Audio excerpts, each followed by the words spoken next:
This video is supplemental to week 2 of the beginner's course here in the fall of 2021.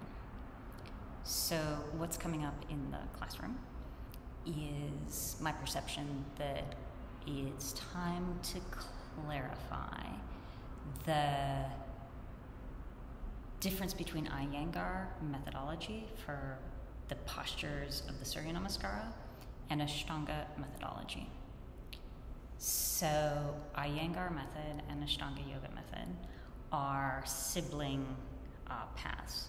They come from the same root, my teacher's teacher's teacher, T. Krishnamacharya, and were developed contemporary to each other in time for distinct purposes. So Iyengar method has a beautiful and sophisticated history here in Ann Arbor. Lori Blankeny is a brilliant and strict teacher with a lot of knowledge here that has contributed so much to the understanding of the method in our town and in the world. Her school, which has been here for decades, is really one of the best Iyengar schools anywhere outside of India. I have so much respect for her and the contribution that she's made to her own method. And that has also been picked up because of its longevity, I think, and because it's been written down in a book by the sort of yoga studio culture that's developed more recently, where you can practice yoga in a sort of drop-in setting. The place that this is most obviously written down is in BKS Iyengar's works. BKS Iyengar also has a long history of teaching in Ann Arbor and is somebody that I've studied with very distantly a tiny bit during his time in the United States in Los Angeles. If you look on Vimeo, there's an amazing recording of one of his first appearances in the United States. It's at the Ann Arbor YMCA. So look for Iyengar Method, Ann Arbor YMCA, and get a feel for how profoundly different that approach is from what we are doing. The most important thing to understand through the terminology of our course is that the purpose explicitly of Iyengar Method is to learn to concentrate the mind through the cognitive layer of the human being. So the postures are held for a very long time while the mind is taught to gain an analytical understanding of the physical body. It's not a physical practice, it's an analytical practice that trains the cognitive mind. The main mechanism for that at the beginner level is to have checklists for placement of the mind at different locations in the body. And that's how they interpret what we'll get into later, which is vinyasa, or the placement of awareness. Our idea of vinyasa is moving energy. So let's clarify. The center of gravity for Ashtanga method is the energy body, right? It's just a completely different entry point into the human experience from the analytical. In fact, we're doing whatever we can to calm down the analytical, because it's not so helpful when it comes to moving and amplifying energy within the system. So whereas the Iyengar postures are understood analytically, can be written down, can be generalized across cases, and are held for a really long time for the purpose of circulating the awareness, Ashtanga postures have a completely different design and completely different purpose. So in this methodology, we're going to be moving a lot, using physical movement, especially to articulate the joints of the spine, and beneath that, the central channel of the nervous system, right? And so the setup of the postures is to develop a great deal of stability, strength, and mobility in your joints so that you can facilitate a lot of movement in your practice. Not only that, in your daily life. We're really looking at joint stability. At first, I focus on the obvious joints of the knees and the elbows. We also will look at the shoulders and the hip joint. Later, though, there's a tremendous amount of development in the wrists and the ankles, those mirror joints, and at all times, the postures are interpreted as spinal movements. So there's 24 joints in the spine. If we take care of all those joints, we can sustain very large amounts of movement over the long run to keep the energy in circulation. So here in week 2 of the beginner series, the focus will be on deeper understandings of the interpretation and the awareness and even alignment of the postures of the Surya Namaskar. If you can figure out rotations of the joints, engagements of different areas of the body, and integration of bandha and drishti and breath in each of the 9 positions of the Surya Namaskar, you pretty much set for a sustainable movement practice in the different ways that the Surya Namaskar sort of comes apart and comes back together, again in a variety of the different shapes as we move through what's called the primary series. So for today, let's look at 2 postures from early in the series. Rather than, we'll do Chatwari in person. I'm going to look specifically at Shat position and also at Trikonasana to give you sort of rationale for why this is so different from what a few of you have clearly experienced in the sort of yoga studio environment, where again, Iyengar Method has quite naturally drifted into the interpretation of postures, I think because it's available easily in books, and just because Iyengar has such a deep seedbed of establishment here in our town and really throughout the United States. So Adho Mukha Svanasana is what they call Shat position. For us, we're learning to concentrate the mind with our interpretation of vinyasa. And so at first, the postures are named by their numbers, and you'll learn to count in Sanskrit very quickly. So Shat position, Adho Mukha Svanasana, is its sort of cognate in the Iyengar system, has a very different purpose and a very different expression, look and feel in Ashtanga method. If you're trying to do postures purposed for Iyengar method in an Ashtanga method which needs something very different from its postures, what is very likely, based on my experience thus far, is huge amounts of internal contradiction between trying to do postures purposed for long holds and awareness distribution for a practice designed to move, right? And so the attempt to mix those 2 agendas in systems that are doing very different things can ramify in the body as injury, as in repetitive stress injury, particularly, and as sort of built up areas of tension where you don't actually need it for the purposes of energy flow.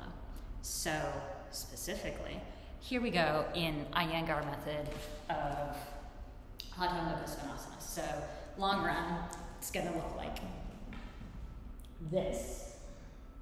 But let's deconstruct that for a minute. So what's going on in my shoulders, my hips, and my spine in this posture?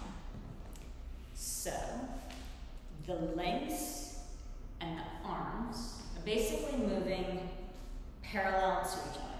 So my arms are straight up, my legs are straight down, and then between those 2 major joint girdles, I'm going to do a back bend. See? So now let's translate that in to Adho Mukha Svanasana. See the back bend? So the lower back is bent, the upper back is going to bend, and I'm really going to flare my hips out like so. Take a long posture, stretching the back body.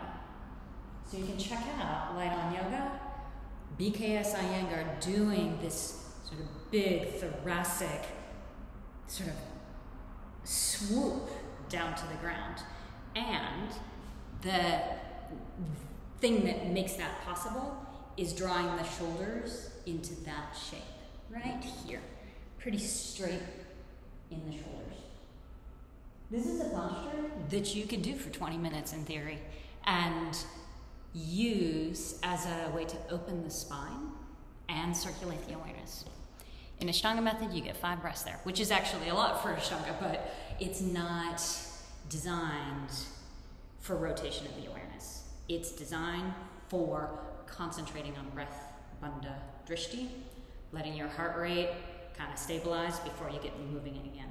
So in Ashtanga method, instead of straight shoulders, straight legs, the shoulders rotate this way. There's external rotation in that joint. So you can bear a lot of load without that engaging. If you spend a whole lot of time with the shoulders like that in your shot position, what you're gonna get is a super overactive upper trapezius muscle, very likely headaches, and not the stability and engagement that we're looking for in the strength dimension in these postures. So instead of this, shoulders are here. Super different interpretation. Instead of straight legs, there's actually a slight internal rotation. Over time, this will take you time in the legs as you get deeper and deeper into your bandhas, which also has consequence for how the feet sort out. We won't get that complicated today. And instead of a back bend, there's actually each joint of the spine taking a slight forward bend, which facilitates the drishti, which is called Nabhi Chakra Drishti, or your navel. So check this out. I'm going to externally rotate now, giving space to my upper trapezius, slight internal rotations of my legs, and now in between those two hyper-stabilized joints, or sets of joints, instead of this, watch all the way from the tailbone to the head, that's Iyengar Method. Ashtanga Method, I'm going to tuck my tailbone, knit in the front body, and drop my head. So this is a place not for seeking flexibility in the least, but rather for deep engagement of the front body as you stabilize the whole system in Trishthana. So check this out.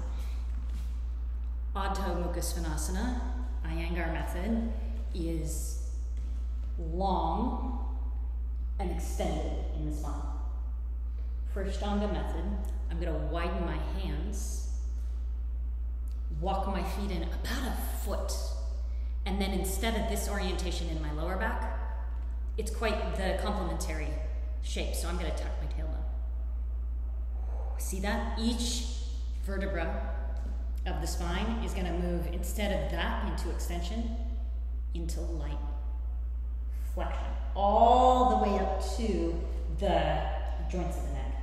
And so now you may look at the floor at first in your practice, but in the long run, the gaze is right here, towards the navel. If you're trying to do the posture, the drop-in yoga people call down dog in Ashtanga Method, eventually you will run into trouble. There's also a way in which you need to sort of set up your hands and your feet to facilitate flow without a lot of uneven motion in the ankles and the wrists that will also catch up with you if your stance is very long, very big on shoulder engagement, and oriented around a back bend. So for those of you making the transition from a sort of drop-in yoga setting into a daily practice that's basically stabilizing and concentrating in a regular, repetitive way, the postures will feel different.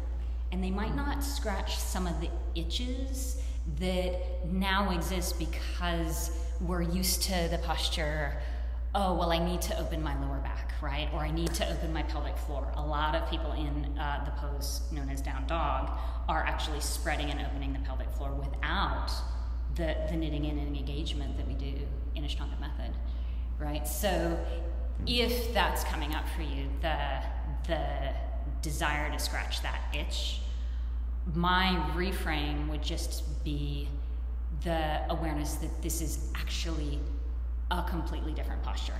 So trying to find the familiarity and the physical sensations of the either Adho Mukha Svanasana from Iyengar Method or from this drop-in yoga version of the posture called Down Dog. Both of those will gradually, slowly lead you astray from the underlying rationale of the Ashtanga methodology, which isn't written down. A big thing about a practice that's based on energy is that unlike a more analytical and cognitive method that we have from our siblings in the Iyengar world, it does not make a heck of a lot of sense to formalize, write down in text, and sort of create boilerplate versions of the postures. There's an underlying rationale, but really we learn these through energy and through like a lot of repetition, hanging out with each other in the energy field that the practice creates. There's still a lot of room for interpretation within this rubric, but running your experiments and your interpretations with a clear understanding of the purpose of this posture and without trying to get to the places that those other two postures go is my recommendation. So all of that said, let's just look at another iteration of this very clear difference in methodology. In Iyengar Method, there's a lot that, they have made a great art of what they call, sometimes they just call it triangle pose, but their version of Trikonasana. And that is for them really a study in triangles, in the sort of form, repetition, and the mental understanding of what triangle means. It's not shallow, it's actually quite interesting to look at all the different ways they've learned to kind of circle around and understand triangle posture from the mental level, okay? So this is one of many, and again, since I'm not an Iyengar teacher, the interpretation that I have merely as a practitioner is not done for teaching purposes, and I'm sure any correct Iyengar methodologist would argue with what I'm about to say here. But in general, there's a mental study here of triangles. So they tend to take very wide stances. Wow, this is wild. Right, so here's my first triangle. It's the one in my legs. Then, one way or another, you make several more triangles, right? I can see two more, most obviously, right? Then you continue that experience of angles in the body, right? You stay here for a very long time. Let the physical body reorganize itself around these experiences as you let the mind come to a cognitive, analytical understanding of what it is to embody the triangle. In Ashtanga Method, our Trikonasana only very rarely resembles a triangle. We are thinking, we are feeling and experiencing directly energy within the body. And we're closing loops. Closing loops is a big underlying theme in the way that we work with energy from day one. When we create a mudra, it's kind of a loop in the nervous system. This week we're also gonna start to practice here, closing a loop around the big toe. So there's a huge nerve that's involved here and here as we do that. Triangle pose, Trikonasana A, is similar to that. For most of us, when we begin in the practice, there's a lot here and here that isn't used to moving so much because we live in desks and cars and on sofas, especially now, right? So this can be quite challenging to start to move into a triangle shape from the experience of a beginner, right? So we're not even going to try to straighten the legs and make triangles, this is what my posture looked like this morning, okay? So instead, unless that's actually normal for you and feels stabilizing to come down, catch the toe, close that loop energetically, and then explore the movement in these triangular shapes, which are much more sort of understated, right, and modest than something like that. So it's real narrow, and it's real engaged energetically, right? So for most of us at first, given the sort of need to distribute awareness, movement, and stability through this whole area, the posture might look like this. This is correct. This is totally fine. If you're coming from the perspective of a yoga studio environment where it's really about creating straight lines in the body, then in this situation, maybe you'd want to get a bunch of blocks, stack them up so you could have experiences of straight lines in the body, right? We're gonna be here 5 breaths. You find a way to close some loops in the energy body, breathe 5 times, and move on. So we're not analyzing it, and we're definitely not trying to perfect the posture on the level of the physical. So again, this may bend significantly, giving you a lot of space in the hip flexors as well as the backs of the legs. And the spine, which, you know, as you play here, the spine will be over the leg. The spine may need to roll forward a little bit as you sort this out. We build all of these postures from the ground up, so the main thing is to feel stable in your feet, your legs, as you move energetically sort of up away from the floor in the posture.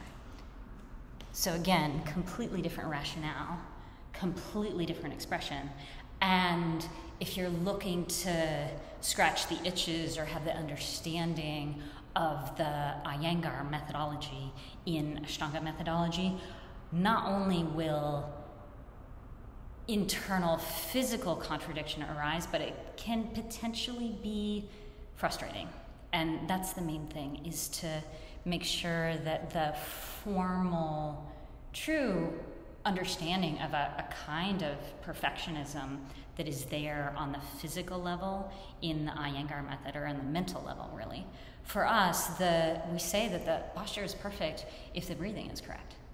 So if you can find stability in a posture for all layers of the human, breathe 5 times, be present, and not hurt yourself, that's a correct posture. So we're not evaluating the posture on the level of the physical, or especially on the basis of what it looks like. All right, more to come.